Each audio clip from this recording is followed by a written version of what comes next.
बिस्मिल्लाहिर्रहमानिर्रहीम। अस्सलाम वालेकुम नादरीन, आप यूट्यूब चैनल देख रहे हैं। मैं इमरान खान हूं। आज से 4 साल पहले, लगभग 4 साल हो गए हैं, 9 और 10 अप्रैल की रात को रिजीम चेंज ऑपरेशन किया गया। रिजीम चेंज ऑपरेशन के बाद जो हुकूमत बनाई जर्नैलों ने, उस हुकूमत ने पाकिस्तान का तया पहुंचा कर दिया। पाकिस्तान की मईशत को बर्बाद कर दिया। पाकिस्तान में सरमायाकारी आना बंद हो गई। पाकिस्तान में दहशतगर्दी दोबारा शुरू हो गई। पाकिस्तान के अंदर महंगाई के सारे रिकॉर्ड टूट गए। डॉलर का रेट जो है वो 300 रुपए के करीब चला गया। पेट्रोल की कीमतें आसमान से लग गई।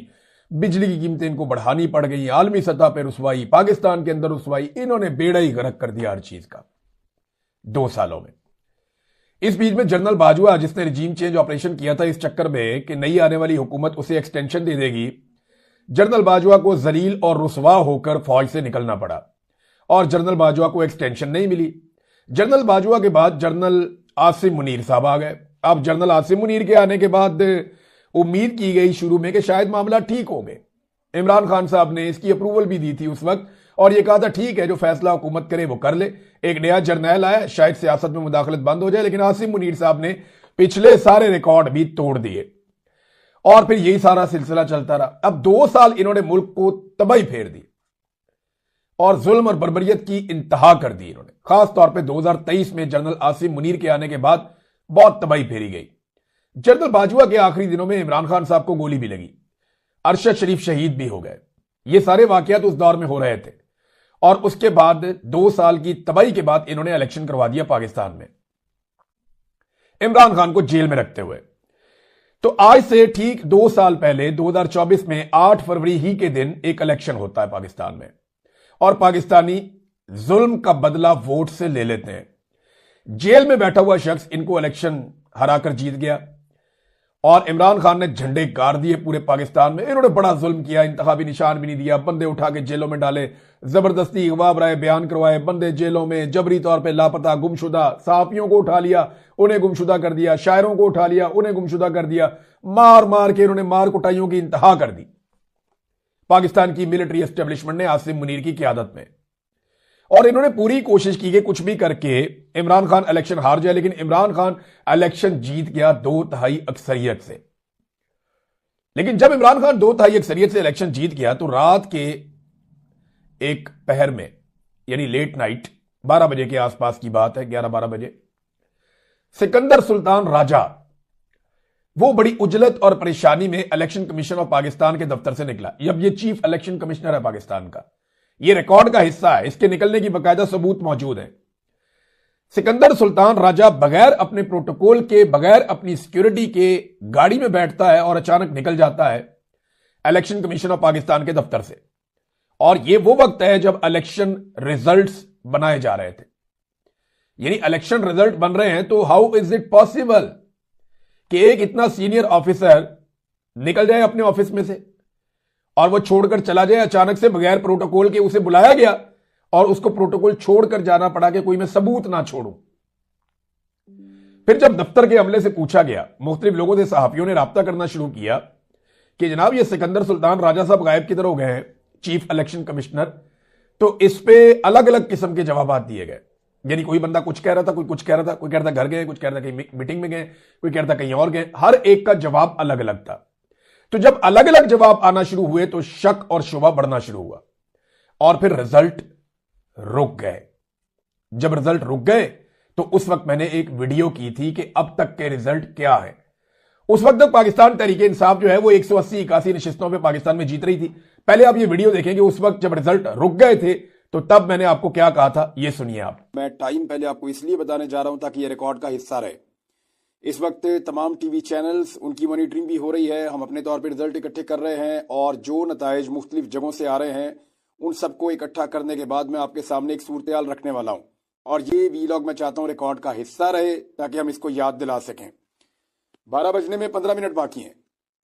ये रात के 12 बजने में 15 मिनट बाकी हैं। मैं वो टाइम की बात कर रहा हूं और पोलिंग का टाइम खत्म हुए लगभग 7 घंटे होने वाले हैं। 5 बजे से गिनती शुरू हो गई थी। इस वक्त तक अमूमन जो रिजल्ट आ जाते हैं वो 80%, 85%, 75% इसके बीच में नताइज आ चुके होते हैं। लेकिन अभी तक नताइज जो हैं वो सुस्त रवि का शिकार हैं और उसकी वजह यह है कि पाकिस्तान तहरीक इंसाफ ने एकदम पूरे पाकिस्तान में हैरानकुन नताइज दिखाए हैं। तो नाजरीन, ये वीडियो आपने सुनी, ये 8 फरवरी 2024 की रात को मैंने बनाई थी और मैंने ये इसीलिए बनाई थी कि सारे गवाह रहे कि इस वक्त पाकिस्तान के टीवी चैनल्स पे और तमाम तरफ से आने वाले जो रिजल्ट्स हैं उनके मुताबिक पाकिस्तान तहरीक इंसाफ इतनी सीटों पे जीत रही है। फिर डकैती का अमल शुरू हुआ। अवामी मैंडेट पर मुल्क की तारीख की सबसे बड़ी डकैती उस वक्त की एस्टेब्लिशमेंट ने डालना शुरू की और पाकिस्तान तहरीक इंसाफ की नशिस्तें आधी कर दी। यानी जितनी सीटों पे वो जीते थे उनसे आधी नशिस्तें छीन कर मुस्लिम लीग नून को देना शुरू कर दी और फिर फॉर्म 47 वाला ड्रामा शुरू हुआ। यही फॉर्म नवाज शरीफ को दिया गया, ख्वाजा आसिफ को दिया गया, ओन चौधरी को दिया, बेशुमार लोगों को, सारे शरीफ खानदान के पास यही वाला फॉर्म है, चाहे वो मरियम नवाज है, चाहे वो शहबाज शरीफ है, सबके पास फॉर्म 47 है। जाली फॉर्म 47 जारी कर दिए गए। इलेक्शन इन्होंने अपनी तरफ से जीत लिया, अपनी एक जाली हुकूमत बना ली। ना सिर्फ जाली हुकूमत बना ली बल्कि वो हुकूमत भी सीरियस होगी कि हम ही हुक्मरान हैं। पाकिस्तान तहरीक इंसाफ ने खैबर पख्तूनख्वा की हुकूमत लेने के बाद बजाय इसके कि वो उसी दिन एक बड़े एहतजाज में जाते, वो दूसरे मामलात में बढ़ गए और एहतजाज की अनाउंसमेंट नहीं की गई। हालांकि पूरे पाकिस्तान में वो इलेक्शन जीत चुके थे, पाकिस्तानियों के मैंडेट पे डाका पड़ चुका था। अब जनाब हुआ यह कि अगले दिन कमिश्नर रावलपिंडी आता है। रावलपिंडी के गालिबन 13-14 हल्के हैं, 13 हल्के हैं। उन 13 हल्कों के अंदर पाकिस्तान तहरीक इंसाफ के उम्मीदवार 50-50, 70-70 हजार की लीड से जीते थे। रावलपिंडी का कमिश्नर आता है और एतराफे जुर्म करता है कि मैं मुजरिम हूं, काजी फायद ईसा मुजरिम है, इलेक्शन कमिश्नर ऑफ पाकिस्तान जो है वो मुजरिम है और हमने 50-50, 70-70 हजार की लीड को तब्दील करके पाकिस्तान तहरीक इंसाफ को इलेक्शन हरवा दिया है। ये हमने इस मुल्क के साथ ज्यादती की और फौरी तौर पर रावलपिंडी का कमिश्नर जो है, जो ये बात करता है लियाकत चट्टा, उसे लापता कर दिया जाता है और आज तक उसे सामने नहीं आने दिया गया। चंद दिन पहले उसकी एक तस्वीर आई उसके वालिद के इंतकाल पर, तो वो देखकर अंदाजा हो गया कि इस आदमी के साथ क्या हुआ होगा। मैंने आपको इसके बारे में खबरें भी दी थी। बहरहाल ये वो सारी डकैती है जो पाकिस्तानियों पे मारी गई और इन 2 सालों के अंदर क्या हुआ ये बाद में बताता हूं। लेकिन आज का दिन पाकिस्तान तहरीक इंसाफ ने और अपोजिशन ने अनाउंस किया था कि जनाब हम एक एहतजाज करेंगे और पहिया जाम हड़ताल करेंगे, तमाम बाजार बंद रहेंगे, ट्रांसपोर्ट बंद रहेगी और कारोबारी जिंदगी मफलूज रहेगा 8 फरवरी 2026 को, 2 साल के बाद। इमरान खान साहब की तरफ से यह कॉल नहीं थी, इमरान खान साहब जेल में बंद है, लेकिन मुल्क बंद करने की यह पहली कॉल पाकिस्तान तहरीक इंसाफ और दीगर अपोजिशन जमातों ने मिलकर दे दी। अब हुकूमत तो यही कहेगी ना, मुस्तरद हो गई ये कॉल और नाकाम हो गई पाकिस्तान तहरीक इंसाफ, ये कहेगी हुकूमत के दावे अपनी जगह पे होंगे, तहरीक इंसाफ उनको यही कहना कि जी हम बहुत कामयाब हो गए। लेकिन आप अगर एक और तरीके से देखें, सहाफी भी अपनी अपने तरीके से बात करेंगे ना, जो जिस इलाके का है, जिस पॉलिटिकल पार्टी से उसकी वाबस्तगी है, या वो इमरान खान को पसंद करता है या इमरान खान से नफरत करता है, तो हर एक अपना अपना बयानिया बनाएगा। लेकिन चंद चीजें मैं आपके सामने रखता हूं और ये सब मानेंगे। नंबर 1, क्या तहरीक इंसाफ ने जबरदस्ती या डंडे के जोर पर बाजार बंद करवाए? नहीं, बिल्कुल नहीं। एक जगह पे भी जबरदस्ती बाजार बंद नहीं करवाया गया। नंबर 2, क्या कहीं मनसूबाबंदी के तहत पहिया जाम के लिए कोई ड्यूटियां लगाई गई नौजवानों की, वर्कर्स की? तो ऐसा तो हमने देखा ही नहीं। मैं कई दिनों से यह कह रहा हूं कि जब आपने मुल्क बंद करना होता है तो आपने वर्कर्स की ड्यूटी लगानी होती है कि फलां फलां चौक पे, फलां फलां जगह पे आप लोग पहुंचेंगे। पाकिस्तान तहरीक इंसाफ ने यह भी नहीं किया। नंबर 3, क्या कहीं बड़े पैमाने पर जलाओ घिराओ की कोई वीडियोज आई, कोई टायर जलाए हो, किसी जगह पे कोई मार कुटाई, कोई इस तरह किया हो? ऐसा भी कुछ नहीं हुआ। क्या कहीं फर्दन फर्दन लोगों से मिलकर, तंजीमों से मिलकर, कमेटियों से मिलकर, मार्केट कमेटियों से मिलकर या लोगों को कहा गया हो कि आप कारोबार बंद रखें? तो ऐसा भी एफर्ट, या किसानों को या किसानों की तंजीमों को मिलकर, तो ये एफर्ट भी हमने नहीं देखी। जब ये सारा कुछ नहीं हुआ तो फिर बंदिश कैसे हुई? लोगों को धमकी तो लगाई नहीं कि जनाब धमकी है हमारी तरफ से। हां, ये जरूर कहा पाकिस्तान तहरीक इंसाफ के सोशल मीडिया ने कि जो लोग कारोबार करेंगे हम उनकी दुकानों को याद रखेंगे और फिर वो दुकानें हमारी प्रायोरिटी नहीं रहेंगी। यानी हम अपनी चीज खरीदना चाहेंगे तो हम कोशिश करेंगे कि क्योंकि इसने हमारी कॉल पे एहतजाज नहीं किया था, हम किसी और दुकान से सौदा ले लेते हैं, चीज ले लेते हैं। तो ये एक दबाव पाकिस्तान तहरीक इंसाफ ने डाला और ये इखलाकी नुक्ता नजर से था। अब उन्हें लगता है कि हमारे इससे कारोबार मुतासिर हो जाएगा, लेकिन हैरान कुन तौर पर यह सारा कुछ ना करने के बावजूद बहुत बड़े पैमाने पर एहतजाज हुआ है। पाकिस्तान तहरीक इंसाफ ने वीडियोज और तस्वीर जो जारी की है, 500 के करीब बाजार तो सिर्फ पंजाब के अंदर बंद होने की उन्होंने तस्वीर और वीडियो जारी कर दी है। ये मेरा पूरा का पूरा जो पेज है वो भरा हुआ है इन तस्वीर से। सिंध की जो पाकिस्तान तहरीक इंसाफ या तहरीक तहफ्फुज़ आईन पाकिस्तान की जमात है, उन्होंने सबूतों के साथ वीडियोस और तस्वीर भिजवाई है कि सिंध में कौन कौन से बाजार किस तरीके से बंद रहे हैं। और देखिए, सिंध में जरदारी का रिजीम है, वो बहुत ब्रूटल लोग हैं, वो बहुत मारते हैं। तो वहां पे तो ये अमली तौर पे मुमकिन नहीं था कि लोग जाते और जबरदस्ती दुकानें बंद करवाते, लेकिन लोगों ने खुद बंद की हैं।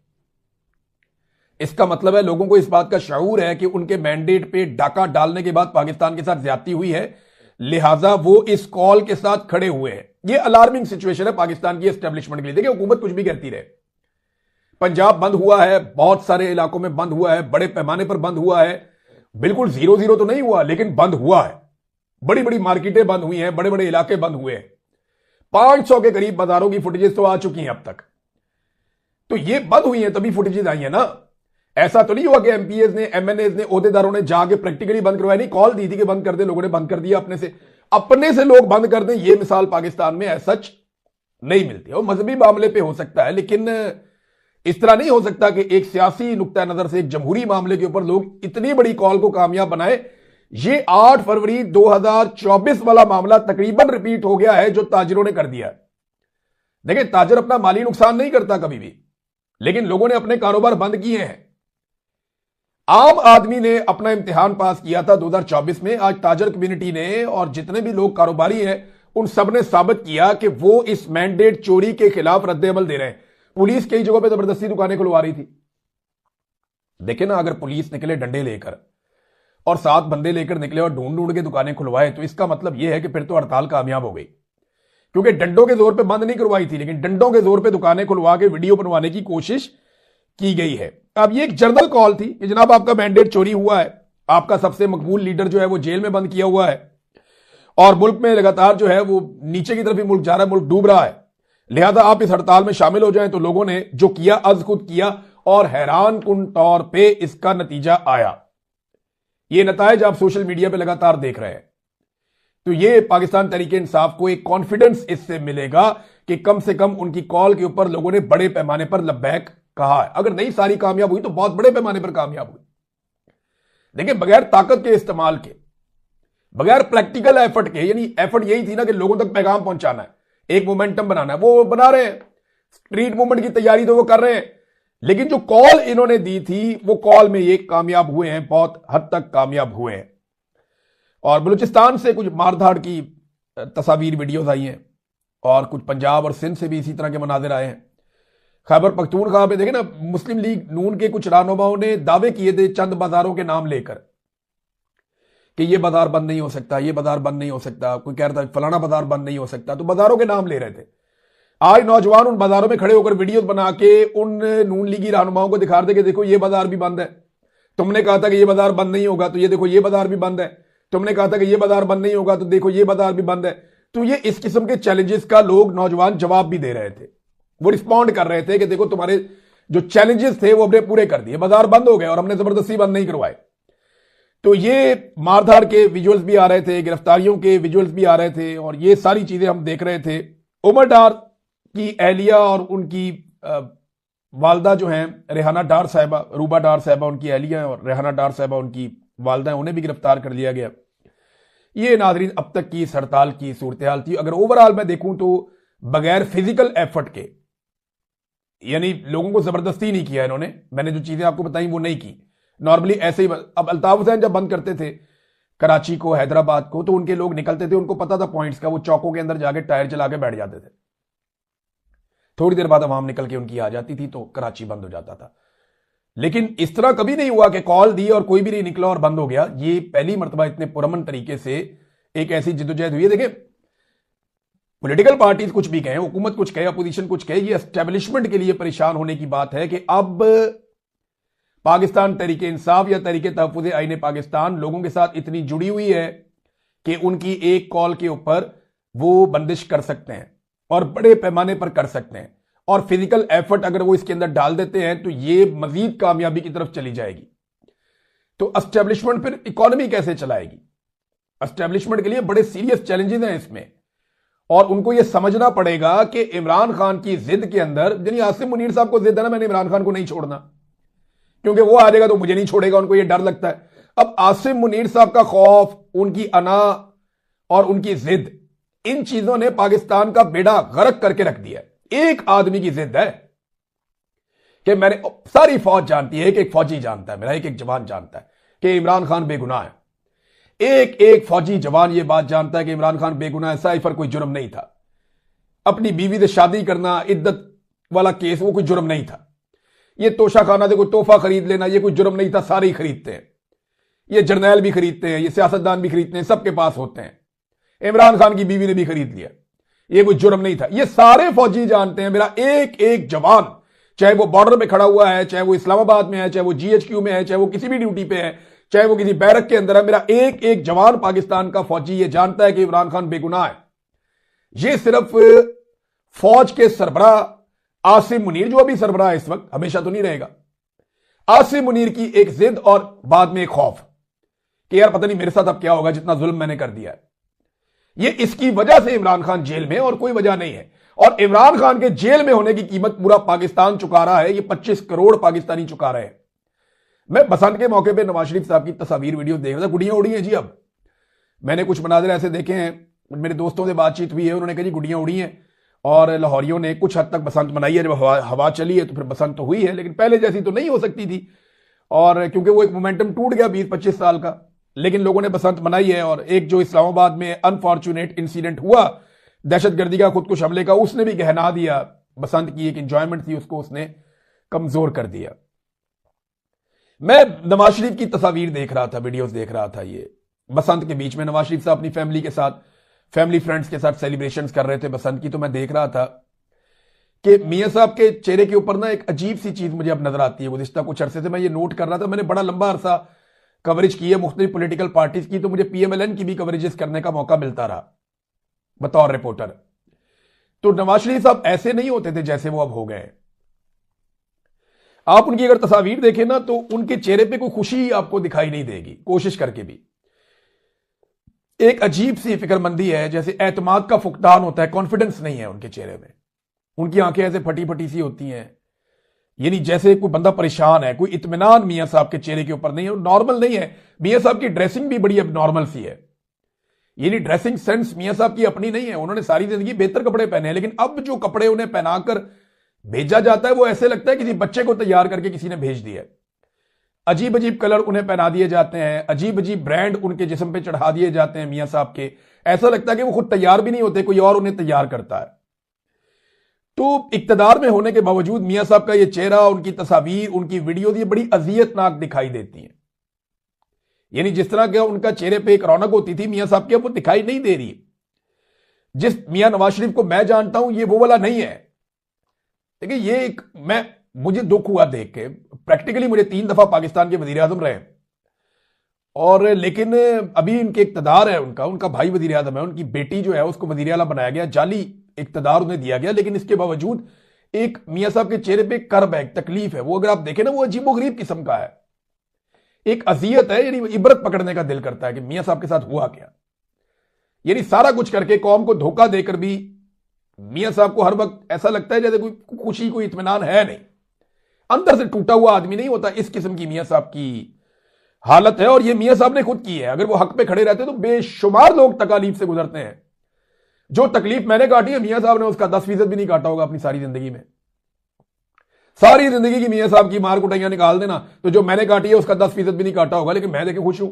मैं जब खुश होता हूं तो खुश होता हूं, गुस्से में होता हूं तो गुस्से में होता हूं। आपको नॉर्मल दिखाई देता, अभी इमरान खान बाहर निकलेगा, देख लीजिएगा कितनी तकलीफ दी उसे। उसकी बीवी को पकड़ के जेल में डाल दिया, उसकी बहनों को बार बार मारा कुटा, सड़कों पे घसीटा, लटा के मारा उनको, उनके ऊपर ठंडे पानी फेंके गए, भांजा अंदर कर दिया, बच्चों को मिलने नहीं दे रहे, मुलाकात नहीं, कोई चीज नहीं। बाहर निकलेगा, अब देखिएगा, वो इबरत का निशान नहीं बना हुआ। नवाज शरीफ इक्तदार देने के बावजूद आज इबरत का निशान बना हुआ है। कितनी अफसोस की बात है। नादरीन, ने बहुत सारी चीजें और आपके साथ शेयर करनी है, लेकिन इस वीलॉग में क्योंकि हम एहतजाज पे बात कर रहे हैं, वो कितना कामयाब हुआ और पाकिस्तान तहरीक इंसाफ को कितनी बड़ी कामयाबी मिली, तो इससे एस्टेब्लिशमेंट का कॉन्फिडेंस नीचे जाएगा और तहरीक इंसाफ का कॉन्फिडेंस ऊपर आएगा। अब उन्हें समझ आ गई है कि अगर वो ज्यादा एफर्ट करें तो वो ज्यादा इंपैक्ट डाल सकते हैं मुस्तकबिल करीब में। ये जो डकैती बढ़ी ना पाकिस्तान पे आज से 2 साल पहले, इस डकैती ने पाकिस्तान को देखें कहां से कहां पहुंचा दिया। आज हर तरफ दहशतगर्दी है। बलूचिस्तान में आप दाखिल नहीं हो सकते, वहां से आप निकल नहीं सकते। खैबर पख्तूनख्वा के कबायली इलाकों में आग लग गई है, वहां पे दहशतगर्दी के वाकयात बढ़ते चले जा रहे हैं। एक सियासी अदम इस्तेहकाम है पाकिस्तान में। पाकिस्तान को आलमी सतह पे जो बड़ी कुव्वतें हैं उनकी हर बात सर झुका के माननी पड़ती है। हमने पाकिस्तान की तारीख के सबसे बड़े रिकॉर्ड कर्जे हासिल कर लिए हैं। एक महीना ऐसा भी गुजरा जब हमने रोजाना की बुनियाद के ऊपर लगभग 50 से 60 अरब रुपए का कर्जा लिया। इतना पैसा लेने के बाद वो पैसा जा कहां रहा है हमें किसी को कुछ पता नहीं है। हमने महंगाई तारीख की बुलंद तरीन सतह पर पहुंचा दी, बेरोजगारी तारीख की बुलंद तरीन सतह पर पहुंचा दी और पाकिस्तान में गुर्बत के सारे रिकॉर्ड टूट गए। आज हर दूसरा पाकिस्तानी गुर्बत की लकीर से नीचे जिंदगी गुजार रहा है। ये 2 साल में हमारी अचीवमेंट्स हैं। बड़े बड़े चीनी के स्कैंडल्स हैं, गंदम के स्कैंडल्स हैं, लैंड माफिया के स्कैंडल्स हैं। सैलाब मुतासरीन को हुकूमत उनका बाजू थामने में, उनको संभालने में मुकम्मल तौर पर नाकाम रही, क्योंकि मैंने बड़ा क्लोजली इसमें काम किया। तो जहां पे भी हम गए हमें पता चला कि हुकूमत ने कुछ नहीं किया। जब आप सारी चीजों को प्लस और माइनस करते हैं तो आसिम मुनीर साहब का यह खेल